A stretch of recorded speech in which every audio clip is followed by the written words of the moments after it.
नमस्कार. महासागरमध्ये मी स्वप्नील दुधारे आपलं स्वागत करतो. विशेष म्हणजे दिशा सालियन हे प्रकरण 2020 साली सुरू झालं आणि तेथून एक वेगळाच मार्ग सुरू झाला. त्याच्यामध्ये अनेकांची नावं आली. प्रकरण कुठेतरी पुन्हा थांबलं आणि पुन्हा एकदा हे प्रकरण उघडं झालं आणि त्याच्यानंतर अनेक लोकांच्या नजरा परत एकदा दिशा सालियन या प्रकरणावरती गेल्या. आपण पाहतो की दिशा सालियनच्या प्रकरणामध्ये जे ॲडव्होकेट आहेत, ॲडव्होकेट निलेश ओझा यांनी हे प्रकरण पुन्हा एकदा ओपन केलं आणि या प्रकरणामुळे पुन्हा एकदा बरेचसे आदित्य ठाकरेंपासून बरेच नाव या ठिकाणी आले आणि या निलेश ओझांच्या संदर्भामध्ये आज एक नवीन प्रश्नचिन्ह निर्माण झाला आहे. जे ॲडव्होकेट निलेश ओझा आहेत त्यांच्यावर देखील गंभीर प्रकारचे आरोप असल्याचे आरोप आज एका पत्रकार परिषदेमधून ॲडव्होकेट शिंदे यांनी केले आहेत. आपण भेटूया थेट ॲडव्होकेट शिंदे यांना. आज आपण पाहतो निलेश ओझा जे वकील आहेत त्या संदर्भात तुम्ही आज गंभीर आरोप केले. कुठल्या प्रकारचे गुन्हे आणि किती गुन्हे त्यांच्यावरती दाखल आहेत?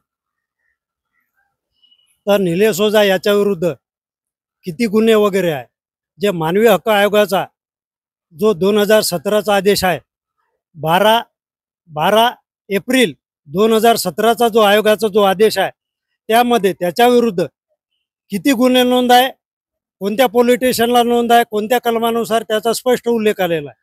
ही पहिली गोष्ट आहे. आणि त्यानंतर पुसद येथील शहर पोलीस स्टेशनमध्ये त्याच्या विरुद्ध वेगवेगळ्या 420 वगैरे इतर गुन्ह्यांनुसार आणि जे शासन अथॉरिटीशी मिळतं जुळतं नावानं बेकायदेशीर संघटना उभी करून आहे, त्या कलमा अंतर्गत सुद्धा पुसद पोलीस स्टेशन अंतर्गत गुन्हा नोंद आहे. त्यामध्ये FIR आणि चार्जशीट सुद्धा प्रकरणात दाखल झालेली आहे. 2010चा FIR आहे, 2013ला चार्जशीट सुद्धा ते आलेली आहे. तर एकूण ह्याची सगळी गोष्ट आहे. आणि सर्वात महत्त्वाची गोष्ट म्हणजे 2017ला आयोगानं बार काउन्सिल महाराष्ट्र गोवा आणि पोलीस महासंचालक महाराष्ट्र राज्य यांना स्वतः आदेशाची प्रत पाठवून निलेश ओझा याच्या विरुद्ध वेगवेगळ्या कायद्यानुसार फौजदारी गुन्हे नोंद करून त्याच्यावर कारवाई करायला पाहिजे असं सुद्धा त्या आदेशात नमूद केलेलं आहे. आणि ती कारवाईची सुरुवात त्यांनी 6 आठवड्यात करायची ही सुद्धा एक वेळ मर्यादा आखून दिलेली होती. आणि बार काउन्सिलला आयोगानं असा सुद्धा आदेश दिला होता की त्याने आर्टिकल 21 आणि 22 भारतीय राज्यघटनेचा सुद्धा उघडपणे उल्लंघन करतो. हा व्यक्ती वकिली व्यवसायात राहण्यायोग्य नाही, त्यामुळं त्याला वकिली व्यवसायातून कायमचं काढण्यात यावं. त्या संबंधात योग्य ती प्रोसिडिंग सुरू करावी. ती प्रोसिडिंग सुद्धा 6 आठवड्याच्या आत, म्हणजे एप्रिल 2017चा आदेश आहे, त्यानंतर 6 आठवड्याच्या आत म्हणजे 1.5 महिना किंवा 2 महिन्याच्या आत करणं आवश्यक होतं आणि ती करण्यात आली नाही. आणि त्यामुळे गुन्हेगार प्रवृत्तीच्या निलेश ओझा याची हिंमत वाढत गेली. त्यानंतर 2019-20ला सुप्रीम कोर्टाने कंटेम्प्टमध्ये त्याला दोषी ठरवलं.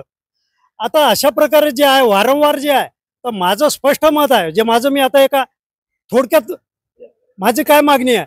माझी मागणी एक आहे की बार काउन्सिलचे इलेक्टेड 25 सदस्य असतील किंवा 28 असेल, ते अशा किती प्रकारच्या गुन्ह्याकडे दुर्लक्ष करत आहे, किती गुन्हेगार प्रवृत्तीच्या वकिलांना पाठीशी घालत आहे. त्यामुळं न्यायव्यवस्था आणि वकिली व्यवसाय जो बदनाम होत आहे, तर याकडे हायकोर्टने सुद्धा आपल्या स्तरावरून बार काउन्सिलच्या सर्व मेंबरची सुद्धा चौकशी लावली पाहिजे. अगदी तुम्ही यामध्ये दुसरा एक आरोप केलाय की निलेश ओझा जे आहे त्यांच्यावरती आर्थिक गैरव्यवहार केल्याचे देखील आरोप आहेत. पण आता ज्या पद्धतीनं दिशा सालियन हे प्रकरण उघडं झालंय, पुन्हा एकदा ही फाईल ओपन झाली आहे, काय वाटतं हे आर्थिक लाभापोटी या कशासाठी हे परत एकदा फाईल ओपन करण्यात आली?